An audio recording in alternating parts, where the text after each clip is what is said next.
నమో బుద్ధాయ. జై భీమ్, జై భారత్, జై సంవిధాన్. ఫ్రెండ్స్, బహుజన యుద్ధభేరి యూట్యూబ్ ఛానల్కు స్వాగతం పలుకుతున్నాను. ఈ ఛానల్ను అందరూ సబ్స్క్రైబ్ చేసి షేర్ చేసి లైక్ చేయవలసిందిగా, అందరికీ తెలియచేయవలసిందిగా పదే పదే విజ్ఞప్తి చేస్తూనే ఉన్నాను. ఈరోజు నేను మాట్లాడాలనుకున్న అంశము షెడ్యూల్ ట్రైబ్స్ క్రైస్తవులై మరణిస్తే భూమి మీద ఖననం చేయరాదు. ఖననం చేస్తే ఆ భూమి మైలపడుతుందా? ఛత్తీస్గఢ్లో ఎస్టీ క్రైస్తవ మహిళ ఖననానికి అడ్డంకులు వచ్చాయి. సుప్రీంకోర్టు మధ్యంతర ఉత్తర్వుల ఉల్లంఘన జరిగింది. ఫిబ్రవరి 27 ఛత్తీస్గఢ్ రాష్ట్రంలోని కాంకేర్ జిల్లాలో ఒక ఆదివాసీ క్రైస్తవ కుటుంబం తమ ప్రియమైన మహిళా మృతదేహాన్ని ఖననం చేయడానికి అనుమతి నిరాకరించబడిన ఘటన ఆందోళన కలిగిస్తుంది. ఫిబ్రవరి 18న సుప్రీంకోర్టు ఎస్సీ క్రైస్తవుల సమాధులను తవ్వకాలను నిలిపివేస్తూ మధ్యంతర ఉత్తర్వులు జారీ చేసిన కొద్ది రోజులకే ఈ సంఘటన జరిగింది. ఈ ఘటన రాష్ట్రంలో మైనార్టీ హక్కుల రక్షణపై తీవ్రమైన ప్రశ్నలను లేవనెత్తుతుంది.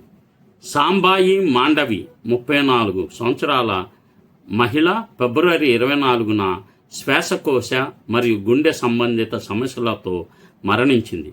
ఆమె భర్త కమలేష్ మాండవి అంటగఢ్ తహసీల్లోని దోర్గాండాల్ పోలీస్ స్టేషన్ పరిధిలోని అమోడి గ్రామంలోని పండ్రిపోరా నివాసి.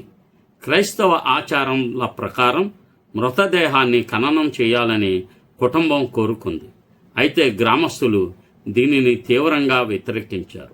గ్రామంలోని ప్రభుత్వ శ్మశాన వాటికలో లేదా ప్రైవేటు కుటుంబ భూమిలో ఖననం చేయడానికి అనుమతి ఇవ్వడానికి నిరాకరించారు.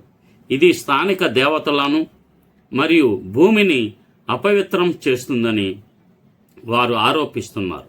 మరికొందరు గ్రామస్తులు ఘర్ వాపసి హిందూ మతంలోకి తిరిగి మారడం చెయ్యాలని డిమాండ్ చేస్తున్నట్లు తెలుస్తుంది.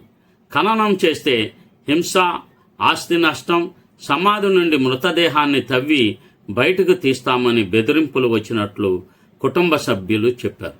ఈ వివాదం కారణంగా మృతదేహాన్ని దుర్గొండల్లోని స్థానిక ప్రభుత్వ ఆసుపత్రి మార్చురీలో 3 రోజులుగా ఉంచారు.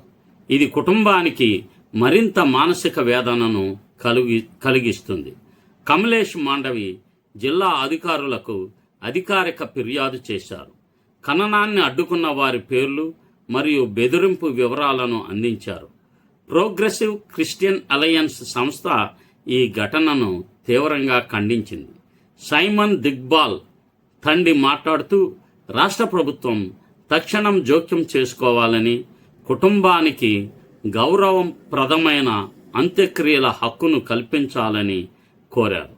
రాజ్యాంగంలోని మత స్వేచ్ఛ ఆర్టికల్ 25 మరియు మానవ హక్కులను ఉల్లంఘిస్తున్నారని ఆయన ఆరోపించారు.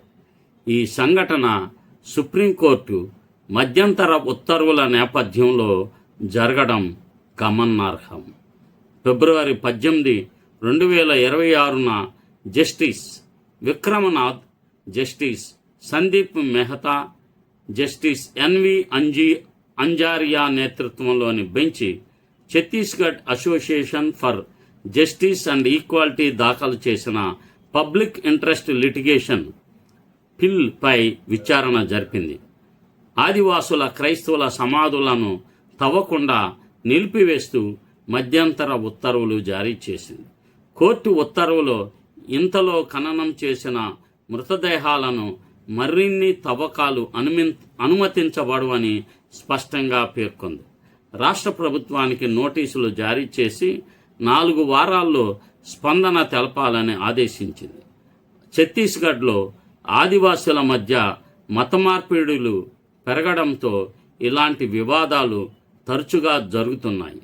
2025లో కాంకేర్ జిల్లాలోని పలు గ్రామాల్లో ఇటువంటి ఘటనలు చోటు చేసుకున్నాయి.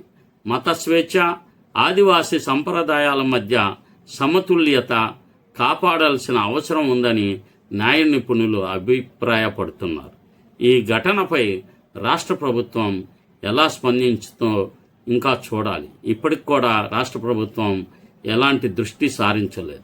మైనార్టీల రక్షణకు చట్టాల అమలు బలోపేతం కావాలని క్రైస్తవ సంస్థలు కోరుతున్నాయి. ఇటీవల దళిత క్రైస్తవులు క్రైస్తవం స్వీకరిస్తే ఎస్సీ స్టేటస్ వర్తించదు అన్న తీర్పులో షెడ్యూల్ ట్రైబ్స్ హిందువులు కారని కూడా పేర్కొన్నారు. మరి హిందువులు కారని పేర్కొన్న తర్వాత క్రైస్తవులుగా ఉంటే సనాతనవాదులకి ఏమి నష్టమో ప్రభుత్వం, ఛత్తీస్గఢ్ ప్రభుత్వం సీరియస్గా ఆలోచించాల్సిందిగా నేను డిమాండ్ చేస్తున్నాను. జై భీమ్, జై మూలవాసి, జై భారత్. ఈ యొక్క బహుజన యుద్ధభేరి యూట్యూబ్ ఛానల్ను సబ్స్క్రైబ్ చేయండి, షేర్ చేయండి, లైక్ చేస్తారని చెప్పి నేను విజ్ఞప్తి చేస్తున్నాను. నమో బుద్ధాయ. జై భీమ్.